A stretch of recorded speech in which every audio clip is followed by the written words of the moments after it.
Hey, bonjour à tous, Renaud Richer ici, naturopathe, coach, formateur, conférencier, papa gaga spécialisé dans la santé des enfants. Aujourd'hui, je reviens vers vous avec un sujet qui me tient particulièrement à cœur puisqu'il m'est énormément demandé, c'est le sujet des vitamines pour booster l'immunité ou éviter qu'un enfant tombe malade.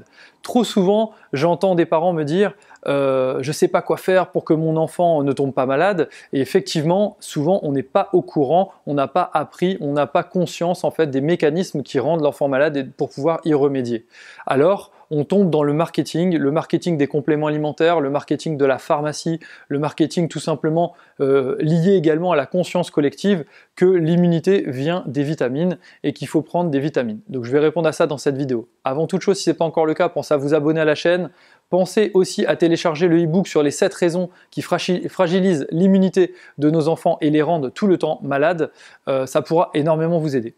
Donc pour ce qui est des vitamines, j'ai envie de revenir vers vous par rapport à ça, puisque souvent, voilà, je vois des parents me dire c'est bon, je vais lui donner des comprimés de vitamine C, d'acérola, je vais lui faire prendre du jus de fruits, je vais lui faire manger plus de fruits pour avoir des vitamines et ne plus tomber malade.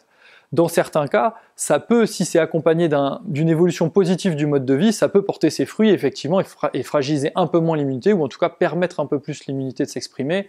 Malgré tout, ce que je voudrais vous dire, c'est que le rôle des vitamines n'est qu'un petit rôle dans l'ensemble des conditions qui permettent la pleine expression de l'immunité. En fait, l'immunité, c'est pas quelque chose qui manque, qui l'entrave en fait. C'est pas des vitamines manquantes qui entravent l'immunité. Au contraire, c'est plutôt des choses que vous faites qui vont avoir tendance en fait à la fragiliser et à l'entraver.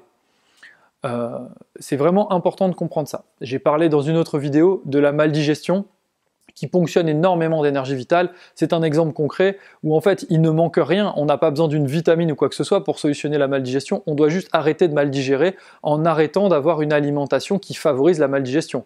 Il y a plein d'autres paramètres dans le mode de vie qui conditionnent l'état de la capacité digestive, j'y reviendrai plus en détail dans d'autres supports. En tout cas, ce qui est sûr, c'est que si on est dans un état de maldigestion latente et chronique, notamment pour l'enfant, qui est tout neuf et qui devrait fonctionner parfaitement, on ponctionne une énergie colossale au niveau de son système digestif au détriment de son immunité, et donc il y a fragilisation immunitaire. Ce qui fait que l'enfant tombe malade alors que ça n'a strictement rien à voir avec l'absence d'une vitamine. Bien sûr, s'il y a carence, notamment en vitamine C, l'immunité sera beaucoup moins efficace. Nous sommes tous d'accord là-dessus, aucun problème.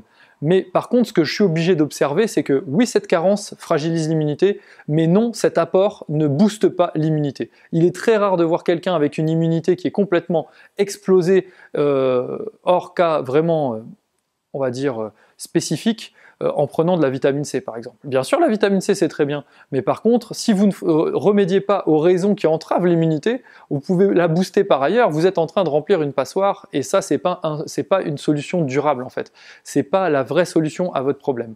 Donc si vous voulez que votre enfant soit jamais malade, déjà téléchargez le e-book que je vous ai évoqué en début de vidéo, et puis concentrez-vous sur ce qui fragilise son immunité et que vous pouvez remédier au quotidien, sur lesquels vous avez la main.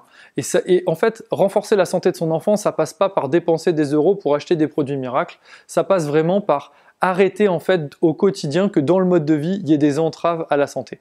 Bien sûr, on ne peut pas tout remédier, bien sûr il y a des choses que peut-être qu'on ne comprendra jamais, qu'on ne saura pas et qu'il faudra apprendre à vivre avec, mais vous verrez, l'enfant est tellement puissant, malléable et neuf que si vous arrêtez d'entraver en grande partie sa santé, imaginons il y a 10 facteurs chez vous qui entravent sa santé, ce qui serait intéressant, c'est que si vous en remédiez ne serait-ce qu'à 6, 7, voire 8, vous allez voir votre enfant se métamorphoser et être vraiment beaucoup moins malade ou presque pas du tout malade. C'est quelque chose que j'ai observé chez moi, qui est tout à fait possible, et tous les gens que je conseille à ce sujet-là obtiennent des très bons résultats, et notamment remédient aux maladies courantes comme les problèmes ORL répétitifs, les problèmes digestifs, et puis toutes les maladies que les enfants ont très fréquemment. Voilà. Donc j'espère que cette vidéo vous aura plu. Vous pouvez prendre des vitamines si c'est quelque chose qui vous intéresse, qui vous plaît, oui, mais surtout gardez en tête, et c'est ça le fondement de la pensée que j'essaye de vous transmettre et de cette réflexion purement naturopathique, hygiéniste, c'est de dire on résout la cause par le mode de vie, les causes en fait qui entravent la santé pour permettre la pleine expression de cette santé qui naturellement devrait être parfaite. Et là seulement, on pourra, si besoin, venir compléter en vitamines ou compléter en traitements et produits remèdes naturels pour renforcer l'immunité, pour entraver des bactéries, des choses comme ça, si c'est vraiment nécessaire. Jusqu'à ma prochaine vidéo, je vous dis portez-vous bien, n'hésitez pas à me dire en commentaire si vous avez aimé cette vidéo, n'hésitez pas à me poser vos questions aussi par rapport à la santé des enfants. Je vous dis continuez à croire en vos rêves, continuez à croire que vous pouvez être des bons parents et que la solution est au bout du chemin, elle est vraiment possible, je l'ai vécu chez moi et honnêtement je vois que beaucoup de gens peuvent l'atteindre, elle est beaucoup plus simple que ce qu'on ne croit, je vais tout faire pour vous transmettre ces informations-là et je vous dis portez-vous bien.